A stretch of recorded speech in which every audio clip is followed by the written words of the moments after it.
Those two boys were more than a menace. They should have been locked up. Riding around town, shooting guns out of the windows, just shooting up people's property because feel like it. You know, arriving for a job and you are armed for a revolution. You've got automatic weapons. You're just joyriding around town, just shooting down signs, just being crazy. You're so comfortable with a gun that when your brother doesn't answer a question at the speed with which you think he should have, your first instinct is to grab the .45 and shoot him. And, you know, thank God it didn't kill him, but you didn't even think that it might have.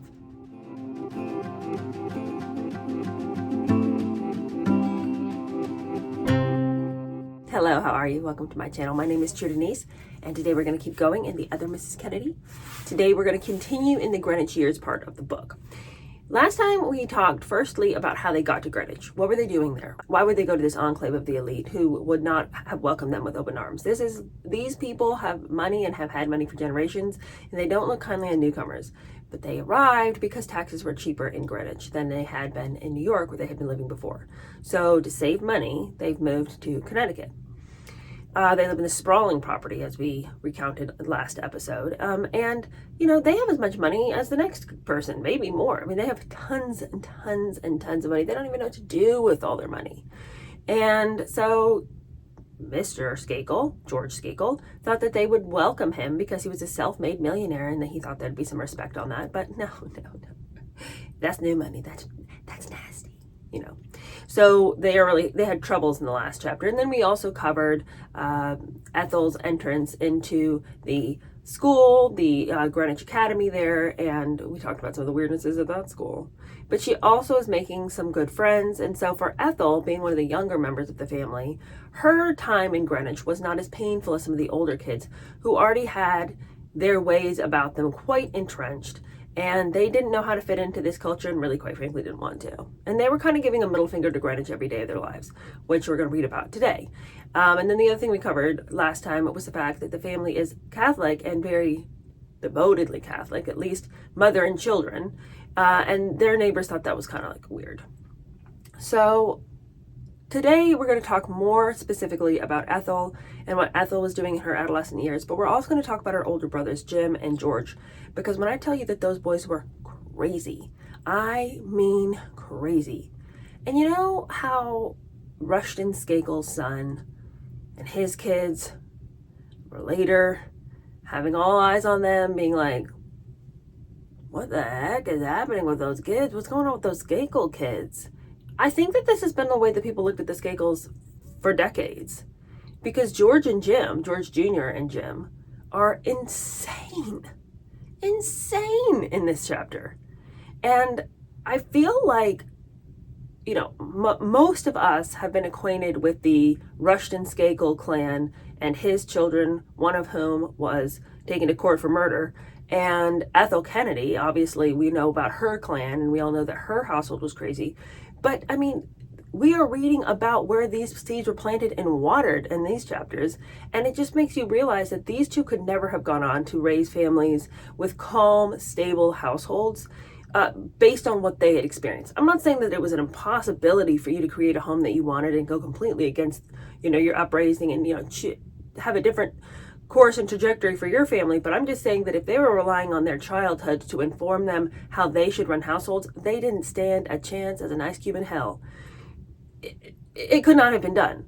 So Rushton Skakel's crazy household, Ethel's crazy household, from this it sprung. You know what I'm saying? All right, let's get started because we've got 3 more chapters to cover today.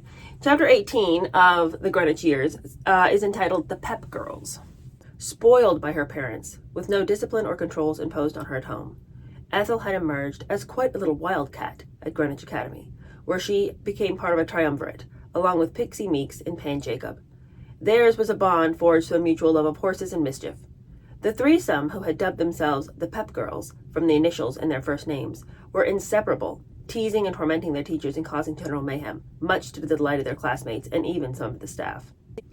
Ethel, who had a tin ear for languages, loathed her French teacher, Madame Pelloir, a serious woman, a sallow woman, who wore drab clothing and tied her salt and pepper hair in a tight knot. During class, Ethel amused Pixie and Pan by hurling spitballs at the teacher when her back was turned.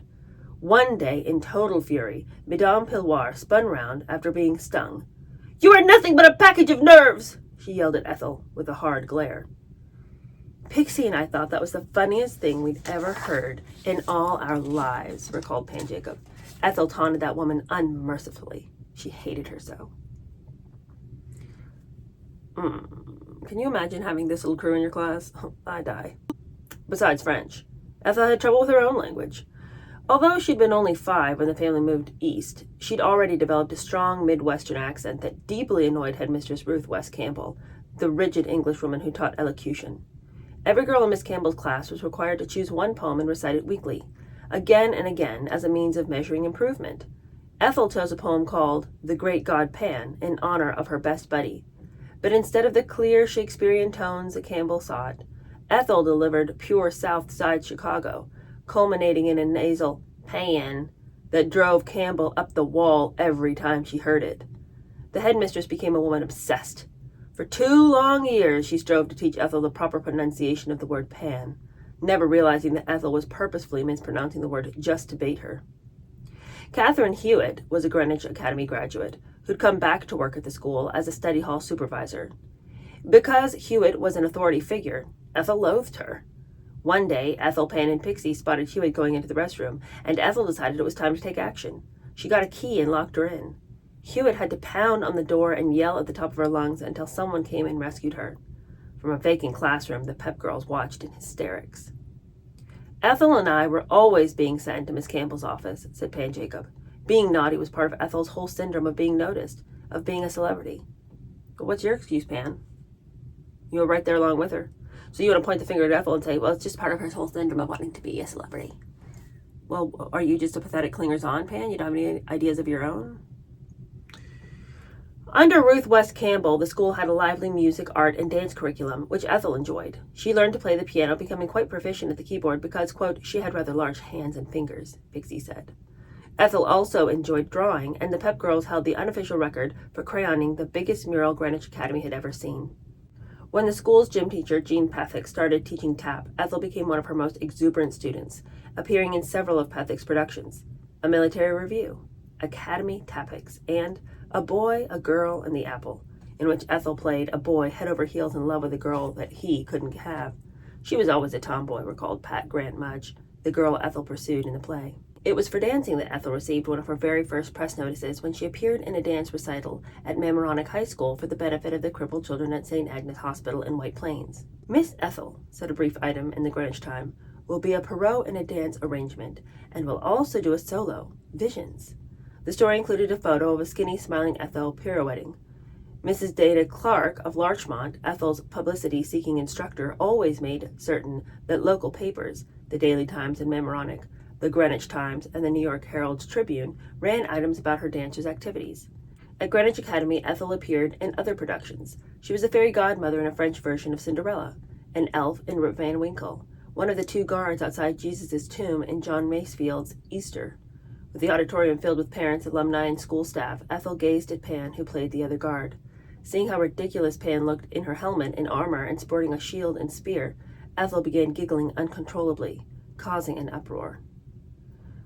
As just a side note, I know everybody says, like, Ethel, the only thing Ethel ever thought about was Jesus and church and all of this. But I'm really having a hard time figuring out what this personality is. Because in the last chapter was like, the only thing Ethel ever cared about was church and Jesus and making sure she didn't, miss anything, and really being obsessed with her Catholicism and literature about Catholicism. But I have a hard time believing that that was true, that that person would be playing a guard at Jesus' tomb in a play and would kind of disrupt the whole production in a fit of giggles. I mean, I don't know, it seems like I can imagine maybe somebody doing that in another play, but if it's all about Jesus, would you wreck the Easter play by calling attention to yourself and giggling and being foolish on stage? I don't know, like this person who's constantly causing problems for all the adult figures, I don't see that as like this demure person who just can't wait to get on her knees at Mass. Anyway, I mean, I don't know, maybe I'm being too, maybe I'm not being nuanced enough. I mean, there's lots of facets to people's personalities, but Ethel actually enjoyed being on stage and she liked to ham it up. At school, she developed a taste for theater, and one of her favorite forms of family entertainment was going to Broadway shows. Such excursions became, for a time, a Friday night ritual in the Skakel household. The family was driven into the city by the chauffeur, had dinner at the Biltmore, and then had the best seats for popular musicals such as Knickerbocker Holiday. While Ethel loved music, singing, and dancing, her tin ear for languages also applied to music, and she couldn't carry a tune. In Lowell Beveridge's choral rehearsals, she was instructed to mouth the lyrics and not use her actual voice. "You cannot sing, so do not sing," intoned Beveridge, a noted Harvard music professor who taught at Greenwich Academy twice a week. Because chorus was compulsory, the school had started participating in the Greenwich Choral Society concerts. Ethel was required to sit in the alto group and lip sync. Ethel spent most of the time fidgeting, giggling, and mouthing innocent swear words. It was on the playing field at Greenwich Academy and at horse shows where Ethel truly excelled. "That's the way she wormed her way into everybody's heart, with her athletic ability and her good nature," observed Pat Grant Mudge. Ethel had a natural flair for almost every athletic activity: skiing, ice skating, swinging a tennis racket, and sailing. At 11, she participated in the sailing regatta at the Larchmont Yacht Club with her sister Pat and friend Mary Russell. One of Ethel's friends, Jane O'Connor, had named her boat the Sink or Swim. Ethel, always the tough competitor, claimed she'd used the name first, so she renamed her craft Sink or Swim the First. Ethel was considered one of the top athletes at Greenwich Academy, which was divided into two teams, the green and gold. For her prowess in several sports, specifically as a fleet-footed wing on the field hockey team, she was named the best athlete of the greens, and she was awarded a special green blazer. So that's a little bit of color on Ethel, what she's up to. This next chapter is called National Velvet, and we're going to focus on her riding, which is really where she shone and where she liked to spend most of her time. It was all about the horses with Ethel. During adolescence, riding became Ethel's passion. Outside of her Greenwich Academy uniform, her wardrobe consisted of jodhpurs, top coat, riding hat, and crop. "I don't know how she got through school because we were always riding in the afternoons and showing on weekends," said Franny Pryor Hawes. "I don't recall us doing a lot of homework." On Saturday afternoon, if they weren't riding, Ethel and Franny would be found in the front row of the Pickwick Theater in town, eating popcorn and watching the latest cowboy film. Ethel's favorite genre because of the horses and the handsome riders. For a time, she idolized Alan Ladd, and when National Velvet opened, Ethel was in heaven. She saw the film featuring a young Elizabeth Taylor at least a dozen times. During those years, Ethel owned several horses: Smoky Joe, who was black with white socks, a chestnut mare working hunter named Gamada, and Beau Mischief, a dark bay. "Big Ann wasn't an outdoorsy type, and she especially despised horses," said Martin McNally. "She was always bemoaning the fact that Ethel exuded the smell of horse dung." Ethel's pal, Billy Steinkraus, who went on to be a member of the U.S. Olympic riding team, said, "She took to riding the way she took to touch football with the Kennedys." As young as 8, Ethel was already competing. In April 1936, she took part in the spring competition of the Kenilworth Riding Club in Rye, of which she was a member. She got a mention and her picture in the New York Times. An oval sepia photograph of Ethel, her brothers George and Rushton, and sisters Pal and Georgianne, all in full riding regalia, appeared over the caption, "5 members of one family ride in the same horse show." Subsequently, there would be dozens of stories about Ethel's victories, and her room would become filled with trophies and ribbons.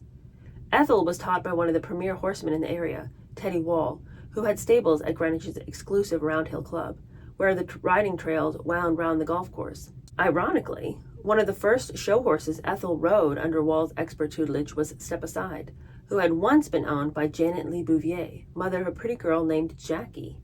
The Bouvier girl sometimes rode on hunts with Teddy Wall's group, but she and Ethel had never met. By the time Ethel got on Step Aside, the horse had been bought by Peggy Clipstein Larned, an expert rider 6 years older than Ethel. Peggy was the captain of the Greenwich Academy riding team and had become Ethel's, quote, horse guru. Teddy Wall harped constantly on safety, something Ethel cared little about, and she was constantly breaking Wall's rules, resulting in some near-serious accidents. Ethel eventually moved to another stable where there was less discipline. She was a gutsy rider, and she felt Teddy was too oppressive, Franny Pryor Hawes said. No one had the drive that Ethel had with horses. Ethel would enter the most difficult competitions, such as bareback jumping contests. She'd ride 2 on a horse, perform dangerous stunts like jumping obstacles or even jumping from horse to horse. "She'd do anything on a dare," recalled Billy Steinkraus. "She had a lot of falls because she was a go-for-broke person." Ethel and her friend Anne Morningstar Hubbard had fallen in love with 2 horses, Magic and Red Butler. One summer, the 2 girls spent a week visiting them at a stable in Chester, Vermont. During their stay, the young equestrians were enlisted to act as judges in a local horse show, but were soon pressured into performing because of a white lie they had told. We came back from dinner, and we were in dresses, recalled Hubbard. There was a beautiful full moon, and Ethel said, "Let's get Red out and take him for a ride." So we rode him double to the top of the hill where the ring was, and we just walked around the ring with him, and we came back. No one could see us up there, so we told everyone that because the moon was so bright, we had enough light to jump all the fences. The next day, at the horse show, the farmers were saying, "We want to see those two girls who rode double and jumped double in the moonlight." We hadn't done anything of the kind. We were just kidding. But of course we had to jump double the day of the show. I drew the front position because I knew Red better. Ethel was sitting behind me hanging on, and we went out and practiced. We did the first jump, and we fell off and landed on the ground. Ethel said, "We're going to get this right." And we did. And we jumped the fences in the ring, and they thought we were wonderful. So it's all just fun and games for Ethel. But in this next story, we're going to talk about the fact that Ethel's disdain for safety and for rules when it came to horses is really going to bite the whole family in the butt. On weekends, Anne, Franny, Pixie, and some of Ethel's other friends rode over to Lake Avenue, where they could ride as they pleased without supervision. They'd jerry-rig hunt courses and ride through and over the Skakel's rose gardens with complete impunity, using rose bushes and stone walls as jumps, often riding bareback and without hunt caps. On one occasion, Ethel's sister Anne suffered serious injuries as a result of the foolhardy riding that went on at Lake Avenue. That day, the group included Ethel, her brothers Jim and George, and Franny. Because there was no adult supervision, they were jumping on muddy ground, riding 3 abreast, and Anne was wearing clunky ski boots instead of riding boots. Why was she wearing a ski boot? I don't even understand that. Okay, you don't know where your riding boots are, all right? Put on anything. But a ski boot? Well, anyway, that's what she's wearing, and it's going to really be an issue because when her horse slipped, at the same time Jim's and George's mounts fell, one of Anne's boots became lodged in the stirrup. We were sort of showing off for our parents who were watching from the dining rooms at Jim Skakel. Anne broke the cardinal rule because ski boots did not slip out of stirrups. Her foot was crushed in the steel stirrup by the weight of the horse. My parents ran out of the house. Anne was half passed out. My father called for an ambulance and the doctor. They took her to Greenwich Hospital, where they had a hell of a time getting her foot out of the boot in the stirrup. They had to operate on her that day to get everything straightened out. She had severe damage to that foot. It took her 6 months to a year to recover. She was on crutches for a long time. Anne was lucky she could walk naturally after that. Not content with the vast grounds of her family's estate, Ethel occasionally broadened her riding territory to include the interior of the big house as well. She shocked Teddy Wall's daughter Bobby one afternoon by riding straight through the front door over the elegant Elsie DeWolf flooring in the entrance hall, tromping over the rugs in her path and galloping out the back door. Ethel told me, "Just gallop and go," and went straight through the house yelling, "Yoo-hoo!" recalled Bobby Wall, who was following in Ethel's wake on her own horse. Ethel was galloping like hell and shot right through the whole house. You know who this reminds me of? This reminds me of Princess Diana's sister Sarah, who also brought a horse into the house, just 'cause. What is this? What is this wildness of these entitled children that they get on a horse and the first thing they think is, let's take it into the house? But this is one step wilder, to shoot through the house galloping right over all the expensive furniture. But I mean, Ethel's shenanigans are going to pale in comparison to what we're about to read. But before we get there, I'll just say that Ethel traveled through the Northeast on weekends, participating in shows and hunts, and usually winning. It was an expensive hobby, what with the van fees to transport the horses, stabling and grooming fees at various shows, expensive tack, overnight accommodations at inns, and pocket money. But to Big Ann, it was worth every penny. Kept Ethel out of her mother's hair, asserted Martin McNally. That was the only thing Mrs. Skakel liked about Ethel's interest in horses. But of course, you can almost forgive her parents for not noticing what Ethel was up to because we've got Jim and George to contend with. Now, at the top of the show, I said, wait for this chapter because it's insane. It's insane what these boys were doing. And of course, they've been a handful since the beginning. But back when they were little and living in Chicago, they did things like stealing other kids' toys out of their basements when their parents were at church. So things like, all right, well, go back and give the toys back. It's a nuisance and it's wrong that they did it. But we've reached new heights, okay? This next chapter is called Fast Cars and Smoking Guns. Jim and George Skakel quickly earned a reputation in Greenwich as hooligans and vandals. They were gun-toting joyriders who tooled around the countryside in their expensive cars, leaving a wide swath of destruction in their wake. Of the Skakel girls, Ethel was considered most like her brothers, irresponsible, unruly, and arrogant. Those Skakel kids would get it up to 90 miles an hour and nothing flat and tear all over the place, very likely shooting large caliber pistols out of the window at the same time. This was reported by Ken McDonald, a friend of the boys. He said they were always looking for trouble. Pan Jacob placed the blame on the lack of discipline and parental oversight at Lake Avenue.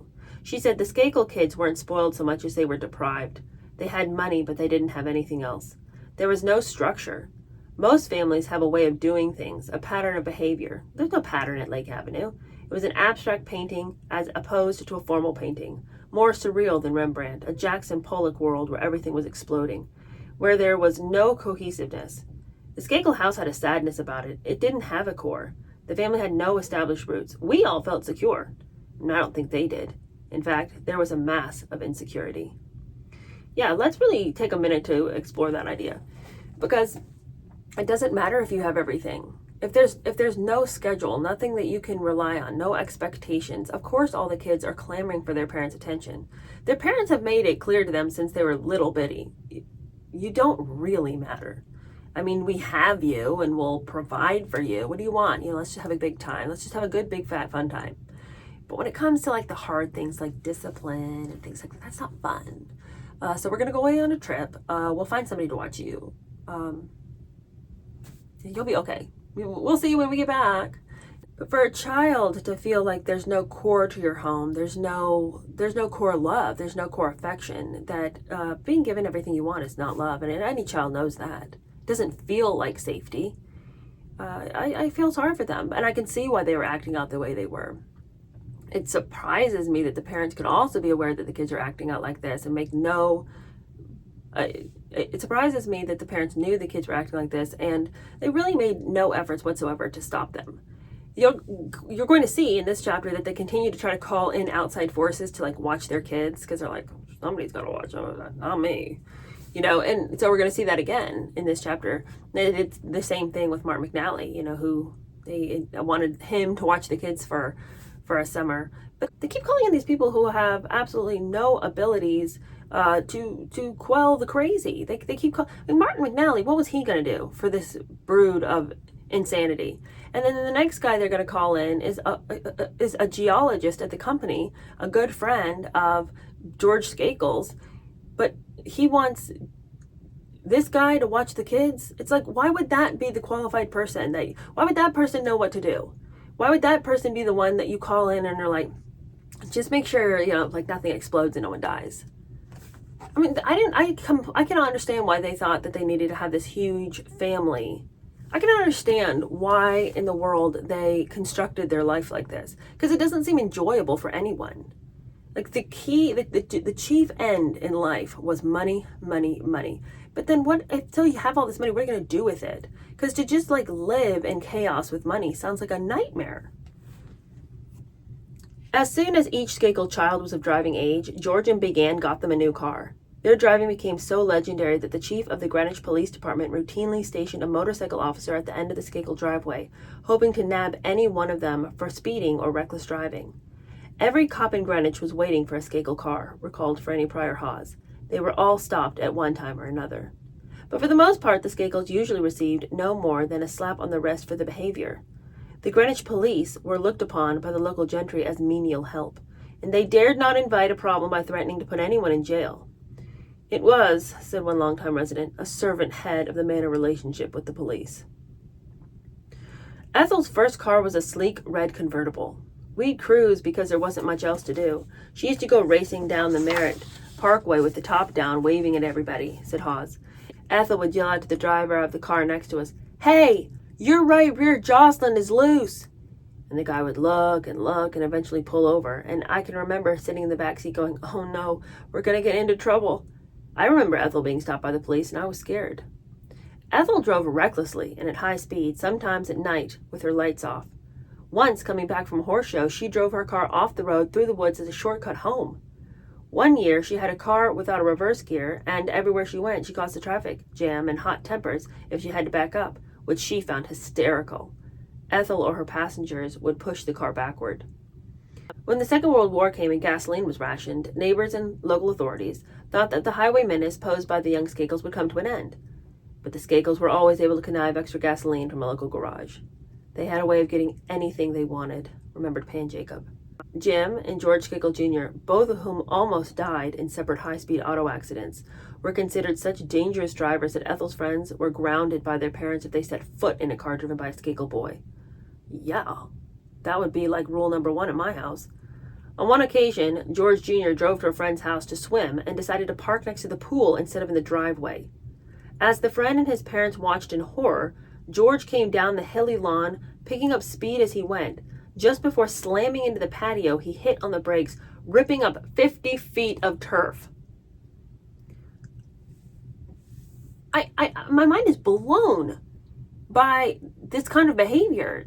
They just think they have a right to just recklessly take the roads, drive through people's lawns, drive through the woods to get to home. You just got a new car, and your first thought as you're riding in your brand new shiny red convertible is, I think I'll just cut through the woods to get home. Oh, I'm going to go swimming at somebody's house. I think I'll just rip up their lawn. I won't park in the driveway. That's for losers. I mean, no wonder everybody was like, let's not have the Skakels over. In the last chapter, I was like, poor Skakels. Everyone's so mean to them. And now I'm like, I can see why the neighbors were like, don't ask the Skakels over. Because we would like to have a lawn, for, the foreseeable future. If we invite the Skakels over, they're going to park in the yard, ripping up all the turf while they're at it.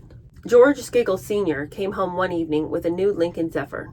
It's my car, he announced firmly. Any father who'd have to announce that to the family has already lost control. Late that night, one of the Skakel boys and 2 friends sneaked into the garage, pushed the car to the top of the hill on Lake Avenue, jumped in, released the brake, and coasted into a rocky and muddy ditch. So they just wrecked it just because he said it was his. Everyone's like, yeah, Dad says it's his. Let's go wreck it. When George gave Big Ann a new car on another occasion, it was wrecked before she ever even had a chance to see it. The car wasn't even 12 hours old, recalled Jim Skakel, laughing. Even adult Jim Skakel, as he's telling these stories, thinks it's real cunning and funny that they were like this. But this is a thing that I really can't even believe. I mean, when I tell you these people had money that you and I could never imagine, listen to this. One day, the brothers decided to build a bridge across a small lake near the Skakel home. Their construction material consisted of half a dozen expensive Buicks that were driven into the lake hood to trunk, allowing the boys to traverse the water on the roofs of the cars. They took 6 Buicks and just submerged them so they could make a bridge? Where did they get all these cars? Where? I don't understand. Like, why? How? How are there this many cars that you can just use to make a bridge in the back lake? All those cars ended up accordion pleated in the water, recalled Pan Jacob. And that was considered lots of fun by them. No one in the house said, what a horrible thing to do. It was just, isn't this fun? Isn't this amusing? Those naughty boys. There was no punishment. Jim Skakel maintained years later that his parents tried to instill responsibility, competitiveness, and good behavior in their sons and in their daughters. But he said it wasn't Deutschland über alles around the house. We had a lot of fun. Our parents weren't strict, but we didn't do anything too ridiculous either. There wasn't any pressure. The philosophy was just enjoy yourself. Just have a good time, okay? Just please have a good time. And that is what parents who don't care about their kids say, because it's not wrong to have a good time. But if it's a good time at the expense of every single other virtue, what is happening? What's happening is that the parents don't care about the kids, because it's just too much trouble. It's too much trouble to discipline you. It's too much trouble to make sure you're going to be a decent member of society. It's just too much trouble, it's too much trouble, it's too much trouble. Just have. Just go away. Just anything. I'll give you anything if you'll just get out of here. That is what a parent who spoils their child is actually saying. I'll give you anything so you'll just get out of here. By the time Jim and George Skakel were in their teens, they'd become gun nuts like their father, who had a standing order with Abercrombie & Fitch for the latest rifles with the greatest range and killing power. But while George Skakel Sr. kept his shooting confined to game, everything became targets to his sons. They used to shoot up mailboxes and street lamps, asserted childhood pal Ken McDonald. There were some .45 caliber bullet holes in some of those mailboxes. They were using big stuff. And there was some retaliation. Some people went up there to the Skakel house and put a few holes in their mailbox. They were a crazy bunch. They were aimed for trouble. You could almost smell it. Even as a youngster, you could feel it. One of the more serious accidents, the shooting of Skakel pal Greg Rowley at Lake Avenue, was hushed up and never investigated by authorities. One version of the story had Jim Skakel and his friends shooting squirrels. Suddenly, everyone opened fire at some rocks. Ricocheting bullets flew everywhere, and one struck Riley. Scared and bleeding, Riley was placed in a car by the boys and driven to the hospital in Port Chester rather than to the nearby Greenwich hospital. The reason was to protect the Skakels. Had Riley been taken to Greenwich Hospital, the shooting would most certainly have been promptly reported to the police because everybody in town knew the Skakels' predilection for guns. Luckily, Riley's wounds weren't serious, and he was treated and released at the Port Chester Hospital without any police involvement. His parents were furious, but no legal action was taken because no one could determine who actually fired the bullet. Well, but in a separate incident, everyone knew who fired this time. The shooter in what became known as the Moab motel incident was clearly identified, however. It was George Skakel Jr., and he shot his brother Jim, according to J. Mayhaw. The shooting was the culmination of a wild summer when the Skakel boys worked under Mayhaw's supervision as roughnecks on the drilling rigs at the 1,100-acre Skakel Ranch in Moab, Utah. George Sr. had bought the spread in hopes of finding minerals. Mayhaw was aware of Jim and George's propensity for guns. Once, while on a visit to Lake Avenue, he watched, horror-stricken, as Jim and George Jr., armed with rifles, opened fire from a window inside the house at an irreplaceable Grecian marble statue that stood in the lawn near the pool. According to Mayhaw, the terms of the game were that the last one to shoot the ear off the statue was a, insert horribly egregious racial slur. And they destroyed the statue in the process. When George telephoned Mayhaw asking if he'd watch over the boys for the summer, the company geologist cringed. They were wild, wacky young broncos. How the hell could I handle them if their own father couldn't? George just said that I would be the boss and I could tell them what to do, and if they didn't do it, then I was supposed to let him know and he'd get them when they got back home. That's not a lot of help. If George Sr. had any power over that brood of his, these boys wouldn't have turned out like this in the first place. What is this? Well, you're the boss of them. Just tell them what to do, and if they don't do it, then I'll circle back around later. Okay. Poor Mayhaw had to do it. George Jr. and Jim arrived in the small town of Moab and checked into the local motel armed for a revolution. They flew in on the company plane bringing automatic rifles, which were illegal for a non-army person to have at that time, recalled Mayhaw. They had cases of ammunition and .45 caliber pistols. Hoo boy! The purpose of all the artillery was just to have fun while they were here. They'd race around in their cars shooting out the windows. By the time they left town, a lot of signs around Moab were cut off at the ground level. I finally got an understanding from them that they wouldn't carry guns when they were in the car with me. Okay. Small steps here. Late one afternoon, after a day of working on the drilling rigs, Jim and George Jr. and Mayhaw returned to their room at the motel. Jim was laying on the bed relaxing, recalled Mayhaw, who was still unsettled years later by what happened next. George asked Jimmy something, and Jimmy didn't answer. And George said, "By God, when I ask you a question, I want you to answer." And with that, George pulled out a loaded and cocked .45, aimed it at his brother, and pulled the trigger. The explosion of the gun going off in that little room was enormous, and I smelled the gunpowder, and I thought that when I opened my eyes, I'd see Jimmy dead on the bed. What happened was the bullet had just put a crease above Jim's stomach. It wasn't that bad, just enough to make a red line. Jesus, George asked Jimmy, "Does it hurt?" And Jim said, "Well, I felt it."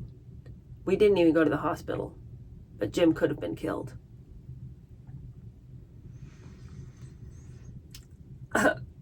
And that's where we're going to end for today's reading.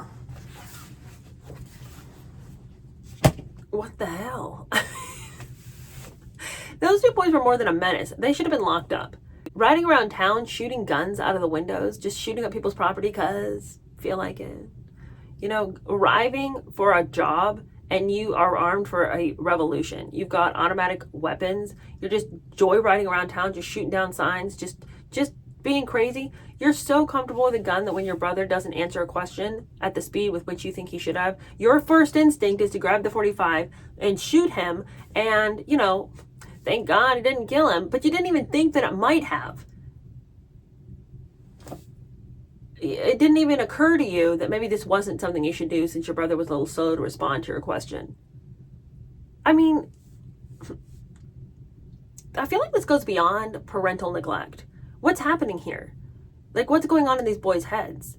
Is this really what happens? Would this happen to anybody whose parents gave them everything but did not give them love or affection or attention or a stable home? Is this the plight of all human beings? Would we all be this wild? Would it all be Lord of the Flies? I don't know. This is just so wild to me. But then when you look at Rushton Skakel's kids, who also behaved very erratically and crazy, and who also had everything they wanted except for love, especially since their mother had died when they were younger, and then they also acted wild. Like, I guess my question is this a genetic thing, or is this what happens when you're raised this way? I don't know. Y'all tell me in your comments. Like, what do you think is happening with this family? Have you known families who had tons and tons of money, but their kids turned out really, really well, although they were given no guidance, love, or affection? I can't say that I've known a lot of people like that. Maybe not even any. So I think this is why I'm so drawn into this story, because I don't know anybody who has ever raised their kids with such a hands-off approach. You know, who had so much money and yet their kids are just so unable to exist in any kind of like socially normal way. Very strange. Anyway, you guys let me know what you think about that. So the next time we come together, we'll finish the Greenwich years. And our last 3 chapters of that section are called Skakels at War. The next chapter is called Balls, Teas, and Spaghetti Dinners. And finally, Ethel of the Sacred Heart. Find out what all that's about. And then after that, we talk about college years, and that's when she meets the Kennedys, and that's when we're off to the races with young Ethel. All right, I'll talk to you guys later. Thanks for hanging out with me. Bye.